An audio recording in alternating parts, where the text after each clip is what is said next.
150 ብር በልቼ 150 ብር ዛሬ 150 ብር ካሸበ 150 ብር ከፍለን ያዘቀምከው የት ወስደህ? እኔ ጎጃም እኮ ነው ያስጠቀምኩት። ጎጃም ወስደህ 150 ከፍለህ ማርኬታ ትግስት ይባላል። እዚህ ቸርች መጀመሪያ ጊዜ የመጣው ጓደኛዬ ነበር የመጣች። ከዛ ከባለቤቴ ጋር ነበር የመጣነውና እሱ ሐኪም ቤት ውሎ አብረን ነበር የመጣነው ታሞ ስለነበረ ማለት ነው። ኦኬ። ከዛ አንድ ላይ መጣንና እዚህ ተጸልዮልን ከኔም ከሱ መጋንንት ጮኸ ወጣ። እሺ። ከዛ በኋላ ሁለታችን እዚህ ወደቀን። ከዛ በኋላ ልጅ አልነበረኝም ከ10 አመት ማለት ነው። 10 አመት? አዎ። በጣም ልጅ ያምረኝ ነበር። ብዙ ሰው ያውቃል። ልጅ አትወልጂም እንዴ? ምን ነው በአንድ ልጅ ቀራሽ እኮ ምናምን ነበር የሚሉኝ ማለት ነው። እሺ። ከዛ በኋላ እዚህ አጋንንቱ ጮህ ሲወጣ የእግዚአብሔር ሰው ልጅ ትወልጃለሽ፣ ቁልጭ ያለ ወንድ ልጅ ነው የምትወልጂ፣ ትመሰክራለሽ አለ። እሺ። ከዛ ቁልጭ ያለ ወንድ ልጅ ነው የወለድኩት።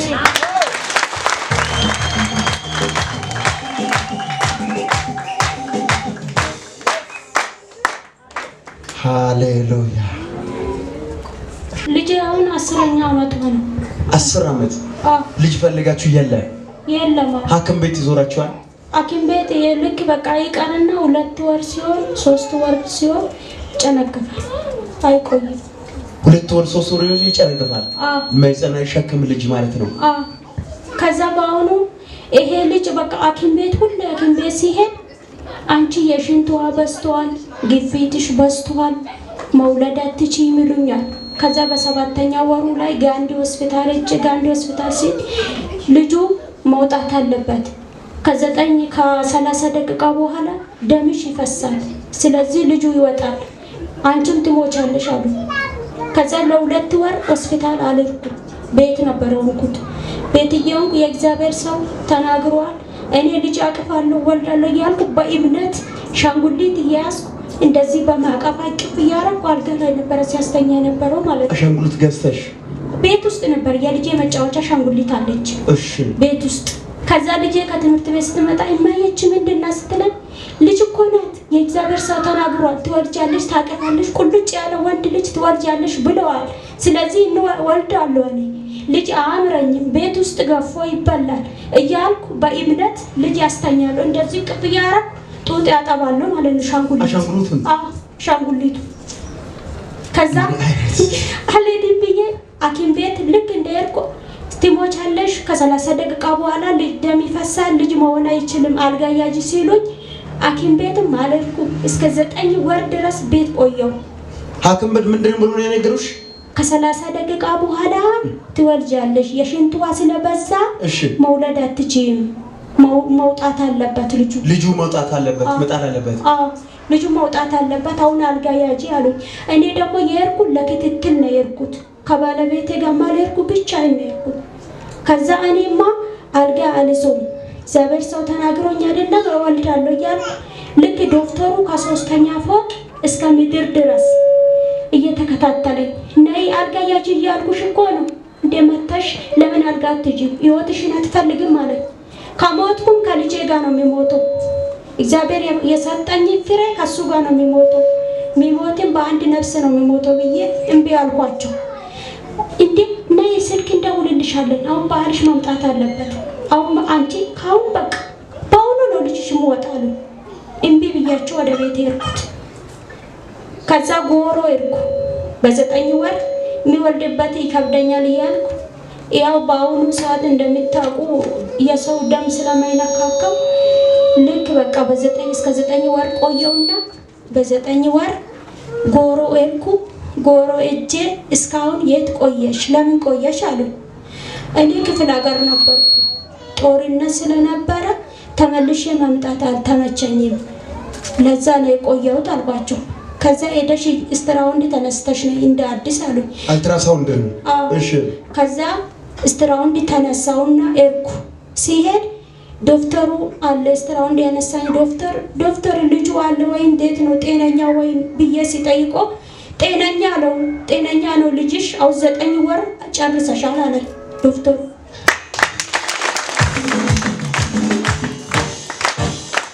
አጠገብ ያለው ሰው ያዘነና እግዚአብሔር መልስ ለተናገረው ቃል ታማኝ ነው መልስ እግዚአብሔር ተናግሮ አይዋሽም መልስ አሜን አሜን አሜን አንድ ነገር ላውጅባችሁ እጃቸው ከፍ አድርጎ እቺ 10 ዓመት ታግላ አሻንጉሊት ያቀፈች እግዚአብሔር የጠየቀች እንደዚህ አቅፋ ከመጣች እግዚአብሔር የደረቀው ማይጸን ልጅ ማሸከም ካወቀ የእናንተ ነገር መቀየር አያቅተውም። ዛሬ አውታለ የደረቀበት ነገር ይለማላ የደረቀበት ነገር ይለማላ የተበላሸ ይስተካከል የሞተ ይነፋ በኢየሱስም ይነፋ። ሌላው ደግሞ ማወጅ እንፈልገው እንደዚች ሴት ልጅ መሸከም ያቃታቸው ማይጸን ያላቸው ሰዎች ግራ የተጋባችሁ ያላችሁ ሰዎች ላውጅባችሁ ካመናችሁ ከዚች ሰዓት ጀምሮ ማይጸናቸው ልጅ ይሸከማ ኢየሱስም ይሸከማ። ዋው የጸሎትን ደሞዝ ፍሬ እየበላው ነኝ። ክብር ለጌታ ይሁን።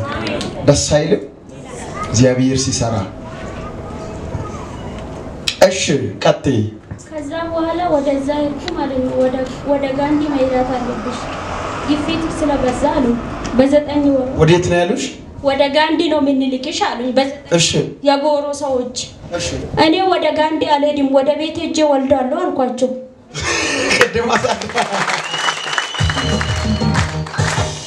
እሺ ለምንድን ነው ወደ ጋንዲ መተጂ አሉኝ። እኔ ወደ ጋንዲ አልሄድም ካልሆነ ወደ አባበች ጎበና ጻፉልኝ አልኳቸው። እሺ ዶክተሩ ያለኝ ነገር ስለ ካይኔ ላይ ስለመጣ ማለት ነው። እሺ ከዛ በኋላ አባበች ጎበና ወንድም አለሽ እንዴ አሉኝ። ወንድም የለኝም ኢየሱስ ከኔ ጋር አለ አልኳቸው።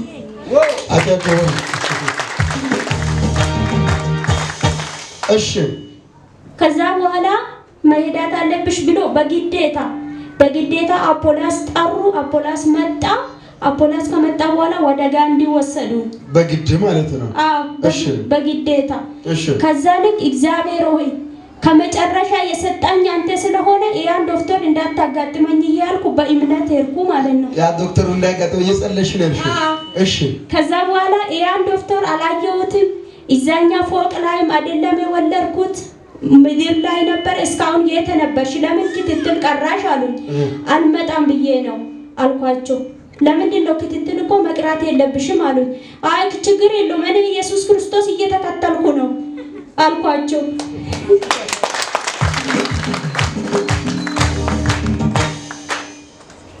እሺ ከዛ በኋላ ትንሽ ትቆያለሽ አልጋ ያጂ አሉኝ። አሁንም ማለት ነው። እሺ ከዛ አልጋ ላይ ልክ እንደወጣው አረኮ እኔ ሽንት ይዞኛል ሽንት ቤት ልገባ ነው አልኳቸው። እሺ ከዛ በኋላ ዶክተሩ መጥቶ ካየኝ በኋላ ልጁ እኮ ጭንቅላቱ ተይቷል። ምን ነበር እስካሁን አለኝ። እናንተ እኮ ናችሁ ተኙ ያላችሁኝ። ልጁ ከመጀመሪያም እኮ በቃል ነው የመጣው አልኳቸው። ከዛ በኋላ እግዚአብሔር ይመስገን አልጋ ላይ ወጣው በሰላም እስቲሻሎም ኦፕሬሽን አለውም ወንድ ቁልጭ ያለ ወንድ ልጅ